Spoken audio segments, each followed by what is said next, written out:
Hey guys, how you going? Okay, we've got this one now.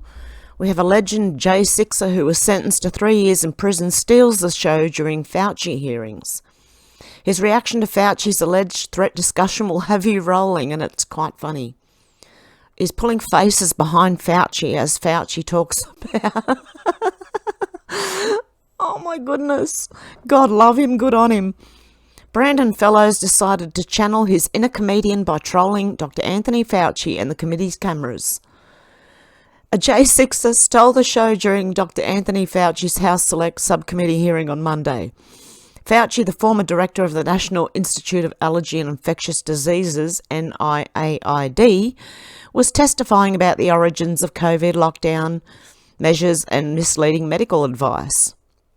Fauci, who's been widely criticised for his role in advocating for draconian lockdowns, unnecessary masking, social distancing mandates, and for spreading false information about the Wuhan lab leak theory, was met with hostility from audience members. Shouts of Nuremberg 2.0 and "You killed my grandmother" echoed through the room as Fauci took his seat, according to Dr. Andrew Huff, a former vice president of EcoHealth Alliance, an army veteran and the author of The Truth About Wuhan, How I Uncovered the Biggest Lie in History, from Simon & Schuster. Fauci sits down. People in the audience are saying Nuremberg 2.0 and "You killed my grandmother." And a lot of other people. Allegedly, apparently. Okay? We know he did. Rep. Deborah Ann Dingle then asked Fauci about death threats he had allegedly received. As serial liar Fauci began to answer, Brandon Fellows, who was convicted in August of one felony count of obstruction of an official proceeding and 4 misdemeanours for his role in the J6 event, stole the spotlight.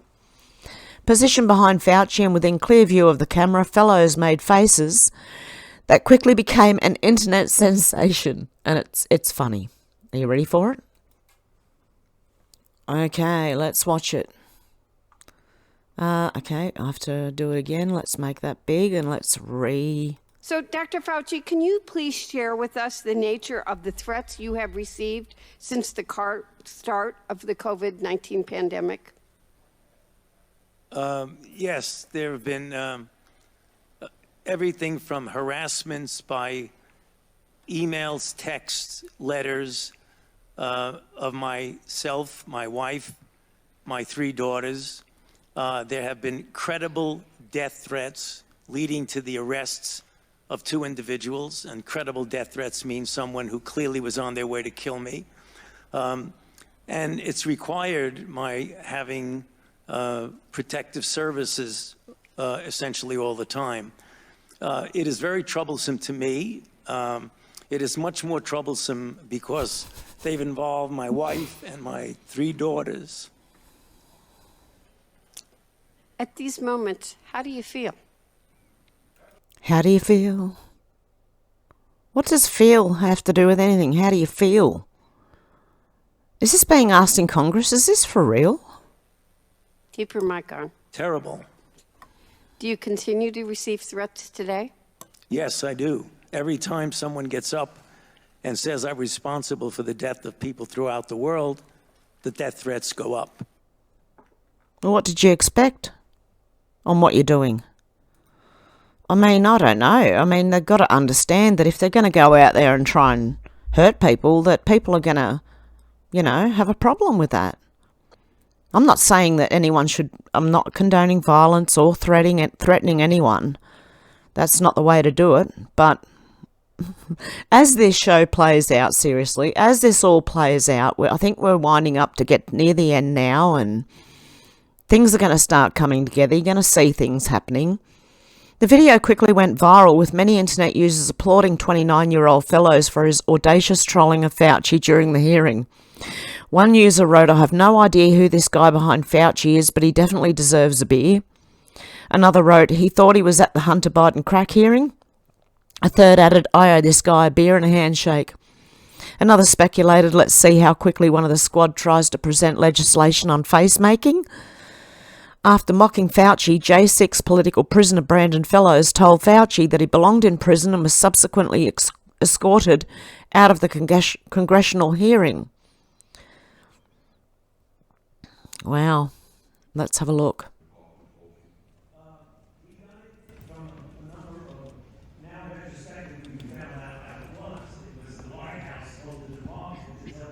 The sound is very low, guys. I can't hear it. Did you agree with the cancellation? He was escorted out. Did you agree with the cancellation? Okay, I didn't hear much of that. I don't know if you could hear it. But, yeah, he was escorted out. This guy is a legend. Brandon Fellows, who's described his incarceration as awesome and very fun, was sentenced to 3 years this year for his role in the events of J6. WUSA 9 reported, "It's time for you to grow up. Judge sentences New York chimney repairman to 3 years in prison for role in Capitol riot." A federal judge repeatedly admonished a New York chimney repairman for his contemptuous behaviour and utter lack of remorse Thursday before sentencing him to just over 3 years in prison for obstructing the joint session of Congress on J6 2021. Fellows was initially granted pre-trial release but had his bond revoked after multiple violations, including calling the mother of his probation officer. His defiant behaviour continued following his rearrest. Fellows fired multiple attorneys and ultimately chose to represent himself, including during a disastrous bond review hearing, in which he appeared to admit to illegally attempting to get judges removed from the case in DC and New York. In addition to his conviction at trial, Fellows was also found in criminal contempt of court for repeated outbursts, including calling the proceeding a kangaroo court and a Nazi court. At his sentencing hearing Thursday, US District Judge Trevor McFadden agreed. McFadden, a former Deputy Assistant Attorney General who was nominated to the federal bench by former President Trump in 2017, said in all his years in law he had never seen a defendant as contemptuous as Fellows. "You have repeatedly made a mockery of these proceedings," McFadden said. In a Twitter X post, Fellows wrote, "For every Democrat hilariously freaking out that I was sitting so close to mass murderer Fauci, yes, I'm a felon, but only until the Supreme Court dismissed the felony later this month. Look up the opening statements of USA v. Fisher. My supervised release is about to end." There you go. Just because he was contemptuous. Apparently, allegedly. Okay, let me see what else I can find in here.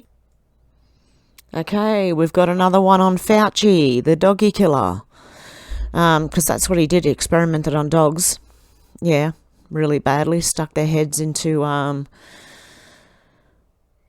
into a little box thing to get eaten by mosquitoes. Lovely, yeah. Watch triggered Democrats send hearing into chaos when Marjorie Taylor Greene refuses to address Mr. Fauci as doctor while ripping him over his evil experiments and lies.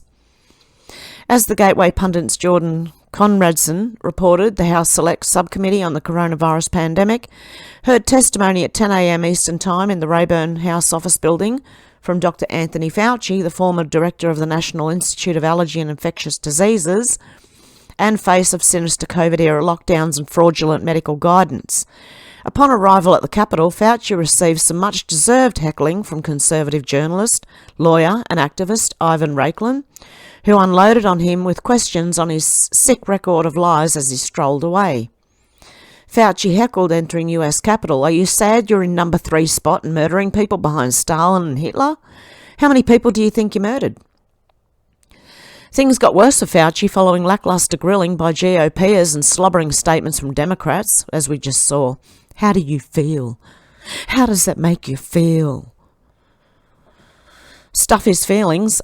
When Marjorie Taylor Greene got her shot at him, the beating was so severe it sent the hearing off kilter as Democrats and Chairman Brad Wenstrup erupted over her being too rude and not addressing Fauci as doctor. I wouldn't either. Greene first ripped apart Fauci for signing off evil experiments, torturing innocent dogs to death in the name of science, which, here it is. Okay, he put their heads in these things and had mosquitoes bite them to death, mate. Come on. If you're an animal activist, you should be very, very angry. It pees me right off.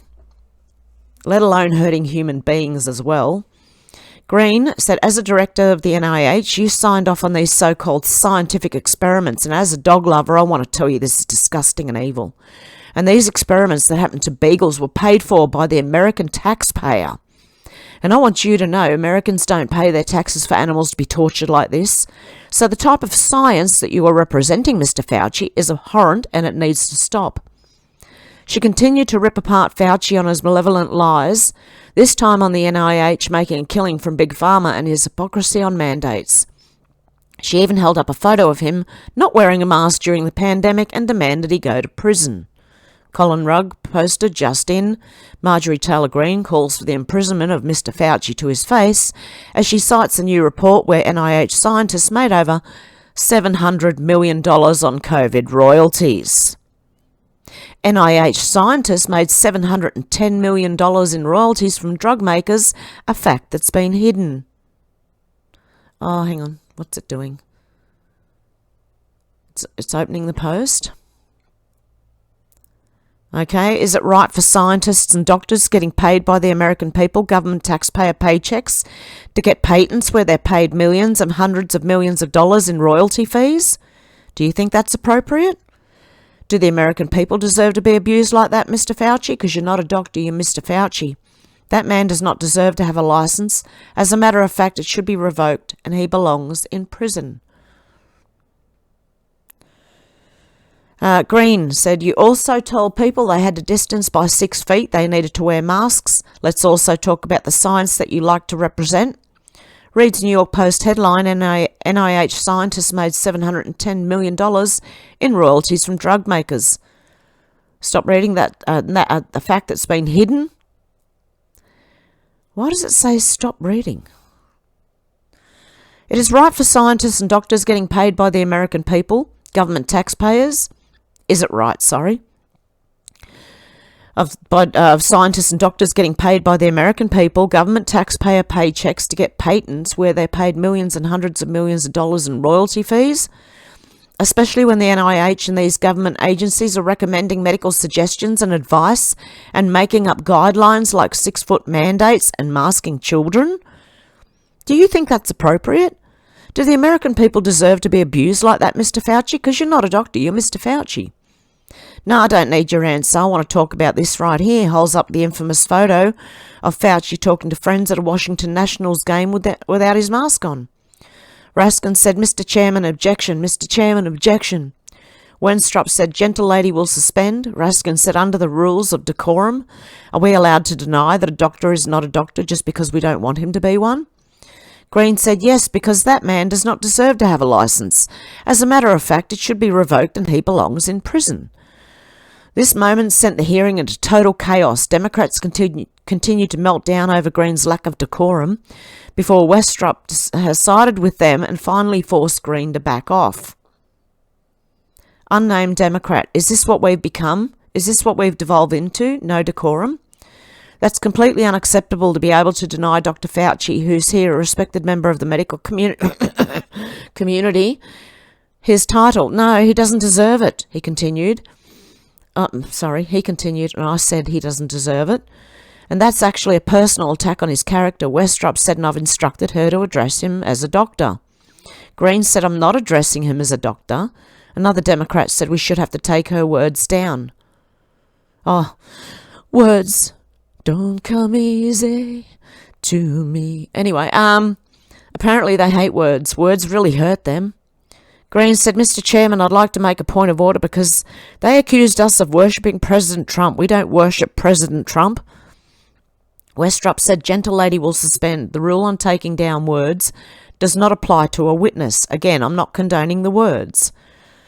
The chair overrules the point of order by the gentleman from Maryland, but asks that members please afford all other members the respect they're entitled, refrain from using rhetoric that could be construed as an attack on the motives or character of another member or the witness. Green, you belong in prison, Dr. Fauci. And I happen to agree with her. I really do. Okay, I found one more that looks really interesting. Jury selected on Hunter's federal trial. Jury, potential juror dismissed for believing Trump is a victim of political persecution and unequal treatment. Really? What about Trump? Yeah, Trump is. Oh my God. A jury was seated on Monday in the landmark trial of Hunter Biden on federal weapons charges. The Gateway Pundit reported earlier that Hunter Biden arrived at J. Caleb Boggs Federal Courthouse in Wilmington, Delaware for the first day of jury selection in his federal firearms case on Monday morning. Dr. Jill, clad in a purple suit, joined Hunter Biden, at the courthouse Monday morning while Joe Biden was across town in Wilmington. This was just days after Joe Biden secretly met with the DOJ's star witness, Hallie Biden. Jill and I love our son and we're proud of the man he is today, Joe Biden said in a statement. Are they? Are they really? Hunter's resilience in the face of adversity and the strength he's brought to his recovery are inspiring to us, Joe Biden added. A lot of families of loved ones who have overcome addiction and know what we mean. Yeah, but most of those people who've overcome addiction haven't also had underage traffic people. This election protest took place in Delaware, a state long dominated by the Biden political machine. The trial, presided over by U.S. District Judge Mary Ellen Noreika, a Trump appointee, commenced the jury selection process. From an initial pool of 250 Delaware residents summoned for jury selection, over 60 were questioned individually by Hunter's lawyers, prosecutors, and Judge Noreika, according to New York Post. By late afternoon, a jury comprising 6 men and 6 women had been chosen to oversee the case to decide the fate of Hunter Biden, who faces serious allegations related to possessing firearms while allegedly addicted to crack cocaine. Among the 12 panelists and 4 alternates, 9 are African American and all 4 alternates are women. The jurors were sworn in at 4:20 p.m. The final list of jurors 3, 5, 16, 19, 20, 26, 31, 33, 34, 37, 38, 39. Alternates are 50, 52, 53, 65. There are 6 men and 6 women on the jury. All 4 alternates are women. Potential jurors are not selected, are dismissed for the day, according to NBC News. One prospective juror was dismissed after affirming that gun ownership is a God-given right. Why would that juror be dismissed? It is.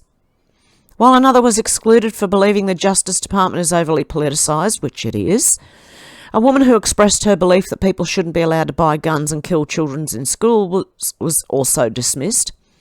She added that she would ban guns altogether at least they're doing it equally. Sort of. Juror 25, a man who had declared that Trump had been targeted for political prosecution, made it into the initial pool of 36 after revealing he was acquainted with First Lady Jill Biden and had met President Joe Biden at several events. He also disclosed that he had recently donated to the Republican National Committee and had previously served as a campaign manager for a city councilman. However, this juror was later dismissed. Hunter Biden, 54, has pleaded not guilty to 3 felony counts pertaining to his alleged illegal possession of a firearm while addicted to crack cocaine. The Delaware case is the first of 2 scheduled to take place this year. Hunter Biden also faces tax charges out of Los Angeles, accused of evading $1.4 million in taxes between 2016 and 2019. U.S. District Judge Mark Scarsi, a Trump appointee, tentatively set the trial for Hunter's tax-related charges for June 20. The Delaware case is expected to last 1 to 2 weeks. Noreika, a Trump appointee backed by the state's Democratic senators, has been deeply involved in the Hunter Biden case for nearly a year. According to NBC News, FBI Special Agent Erica Jensen will be the first witness called by the prosecution. Below are the charges via the New York Post. Count 1, false statement in purchase of a firearm. Faces a maximum of 10 years imprisonment and a fine of $250,000, 3 years of supervised release, special assessment of $100. Count 2, false statement related to information required to be kept by a federal firearms license dealer. Faces a maximum of 5 years imprisonment, a fine of $250,000, 3 years of supervised release and special assessment of $100. Court 3, possession of a firearm by a person who is an unlawful user or addicted to a controlled substance.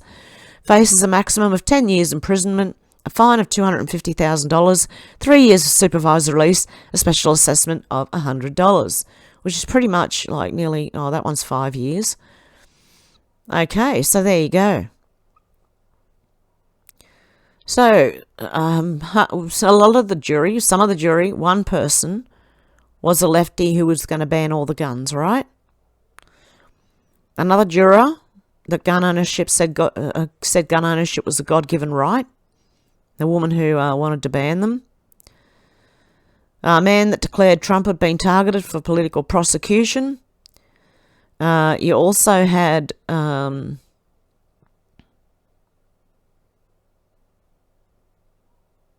one who said that they were that the weaponization of the judicial system, Department of Justice or something. Okay. Anyway, you can let me know what you think about all this down below. I'm going to about to do a video for Rumble, so if you'd like to join me over there in an hour or two, I'd appreciate that, and it's going to be completely different from this video. Okay, guys, much love, and I'll talk to you soon. Bye.